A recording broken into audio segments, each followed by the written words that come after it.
really how blight originated. It came out of urban decay. And, at the beginning of the 20th century, we saw our cities and urban development really grow.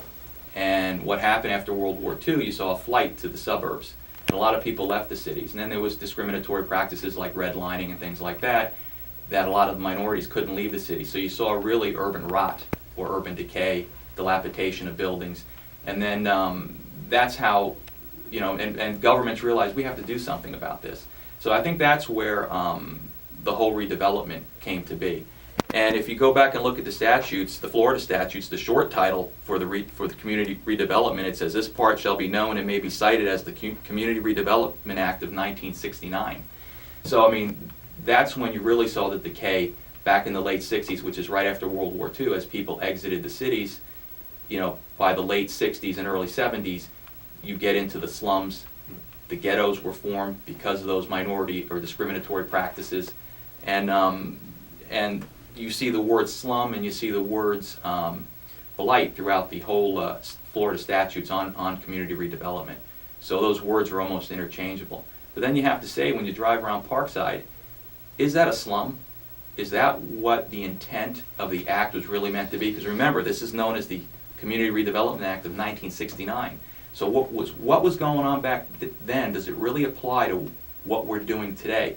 So the government has to be really careful with the liberal application of this. Do we have those dilapidated conditions? I drive around that area all the time. I had kids that go to Small World school. So I have a store right there at the front of Parkside. So I've driven around those neighborhoods. To me, it doesn't really fit what a slum or the intent was. So there are a few houses. Yeah, there's a few houses, but definitely a few houses, particularly just Midway. Yeah. And is that what they're kind of basing most of the blight on? Is Midway? Well, no, absolutely not. Well, because I would agree with some of the houses, quite definitely. But you get off into some of those streets, and they're kind of like some of the houses on Midway. So there's obviously some dilapidated houses, I would say. Yeah, but I don't think there's enough that would qualify as a slum or blight. You're going to have that in any neighborhood. I live out in Section 15. You can drive through there, and I jog around there all the time, and it's a fairly new section. And there's some homes in there that are in pretty bad shape through foreclosure, or some abandoned homes. Not that many, but they're there. Really, when you look at this plan as a whole, and even let's take the commercial for instance. All the commercial properties in fairly good shape.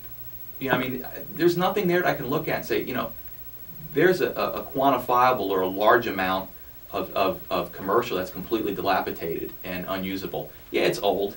But does that mean it's dilapidated? But there's more to the ordinance. It talks about the streets, like we were just talking about Harbor. Mm-hmm. The street patterns, some of those things aren't adequate. So, there's some things when you read the ordinance and the resolution, they identified the reasons why we should, the commission should move ahead and vote for this. So there are defined reasons that qualify. But like I said, you can probably take any part of Port Charlotte and meet the criteria, because you only have to meet 2.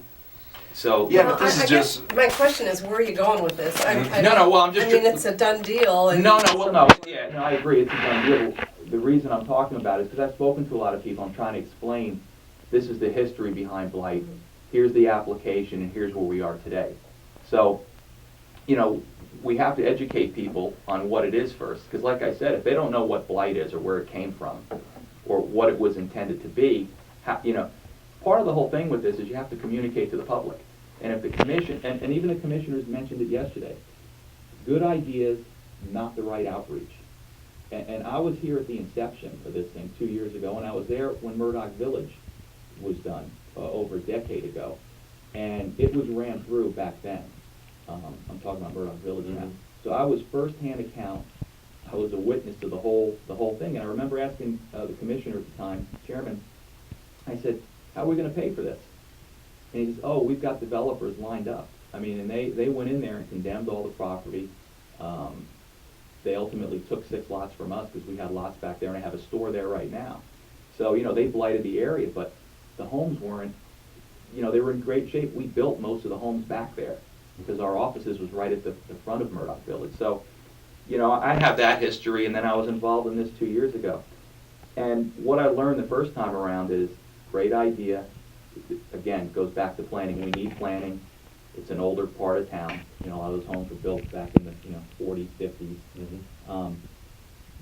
But how do you execute and how do you pay for it? That was always my... Yeah, that was, and that's my only real concern with Parkside is the paying, because TIF doesn't seem to be getting it done when we're $3 million in the hole on the TIF fund this year. So we're gonna see no repayment, and it doesn't look like we're gonna see one next year. So that's my only concern, is where's the private sector investment in this? Because I don't think that a project this large can be dumped on the taxpayers of Charlotte County. So that's my only concern, is how is it gonna be paid for? Yeah, I mean, 2 years ago, when I met with Jim Fendrick and Commissioner Duffy, one of my first concerns at the meetings we had was how are we gonna pay for it? And I was told TIF financing. And it was compared to what's going on in Punta Gorda with the resurgence of the downtown and their CRA. But, you know, TIF financing is market-driven. And if the market's not in your favor, there's no TIF money. And that's what I was talking about 2 years ago. You know, if you can take a bell curve and graph it, what happened in Punta Gorda is they got in at the bottom of the curve. They established their TIF base as things were going up. Well, and that was also after Charlie, too, and you had a huge influx of sorry about that, I'm calling you on the air. You had a huge influx of federal money, insurance money, everything else, so, yeah, and we were in kind of a boom time then. So this is a completely different animal. Yeah, well, I keep hearing comparisons, though, to Punta Gorda. I'm like, that's not a fair comparison, because they got in at the bottom. Not at all. And what happened is they're still going up, because they got in at the bottom. Again, if you have a bell curve, they're still going up. And even as the market's coming down, they still established down here, so they haven't hit rock bottom. So they have enough TIF money to do what they're doing. But the size and scope of what they're doing, it's not 1,100 acres like Parkside has. So, you know, I kept pushing the point, well, how are we going to pay for this if TIF doesn't do it? No, TIF will do it, TIF will do it. And I said, well, you might have TIF money sometimes, and you might not other years. So how are you going to get a steady stream of money? And, you know, this goes back to what Susan's doing. How can she plan? How can she organize people if there's no executed financial plan that she can go to her people and say, hey, here's the bucket of money we have. Now we can do phase 1. We're going to do this. Phase 2, we're going to do that. It's really, if the county didn't advance the $9 million, you know, how can you do the things you want to do? And, you know, to Susan's credit, I got to tell you, I've been around and I've had to organize a lot of people before in my business. You know, to do what she did on that scale with the hundreds of people, that's a lot of people to maintain. And a lot of people want their wants and wishes and things like that. You know, you get caught up in the euphoria, and that's a lot of work.